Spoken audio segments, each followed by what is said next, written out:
Good afternoon, everybody, and thanks for clicking on 5 News Web News. It is Monday, March 4th. I'm Brittany Hoke. And I'm Matt Hecklin. Here are some of the top stories we've been following today here on 5 News. The cold and ice caused for a rough morning commute with a number of accidents being reported, one of them deadly. Yeah, this happened at around 7 o'clock this morning. Apparently, a car was heading westbound on the Mason-Dixon Highway when it crossed the center line and hit another car head-on. One person was pronounced dead on the scene. Another person was taken to the hospital with unknown injuries. There's no word on if road conditions had anything to do with this accident. The Mon County Sheriff's Department is handling the investigation, so be sure to stay with us here at 5 News and WDTV.com for any further updates.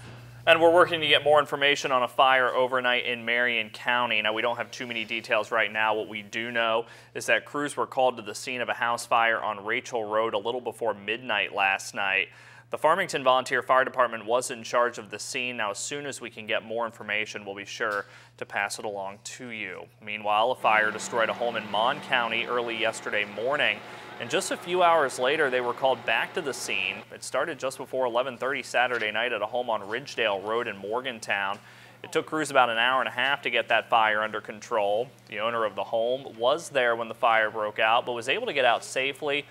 Firefighters aren't sure what caused the blaze, but they do not think it was suspicious. But the State Fire Marshal's office has still been called in to investigate. Again, we should note that same fire also rekindled around 8:30 Sunday morning, but crews were able to get it under control within 45 minutes.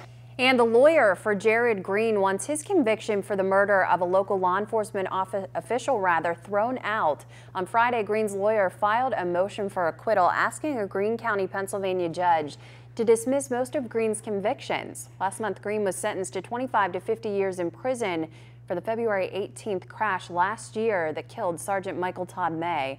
Green's lawyer says that there wasn't enough evidence for a conviction. Well, a Marion County couple accused of killing the woman's father will now be heading to trial on the same day after several date changes. According to the Times West Virginian, Kristen and Michael Palmer were arrested and indicted in June of last year for the shooting death of Everett Eddie Wilson in December of 2011. Both Palmers are set to go to trial on April 15th. Previous trials had been set in July and September of last year, as well as January of this year, but were continued for a number of different reasons. Meanwhile, 2 men indicted for a triple homicide in Fairmont in 1974 will be arraigned this week.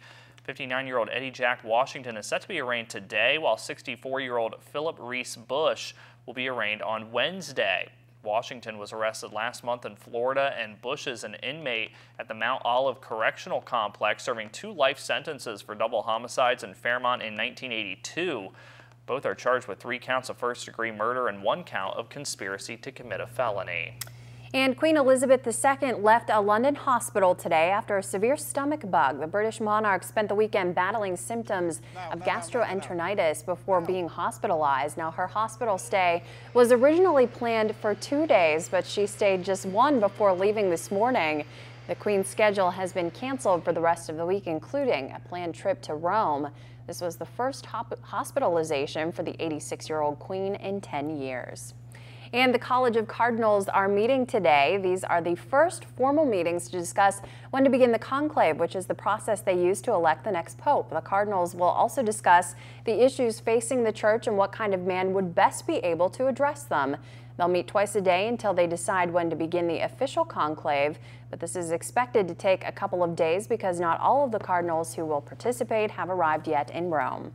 And let's take a quick look at what our newsroom is working on for tonight for First at 5 and 5 News at 6. First up, we're going to have more details into a fatal accident in Mon County this morning, what investigators say happened. Plus, you're going to see what it's like to become a Marine. Our own Lindsay Burnworth is going to take you inside the training, and some sunshine today, but another winter storm is on the way. The details are coming up tonight on First at 5 and 5 News at 6. That's right, and that's what's making news today. Of course, be sure to tune in tonight for First at 5 and 5 News at 6 for the latest news and weather.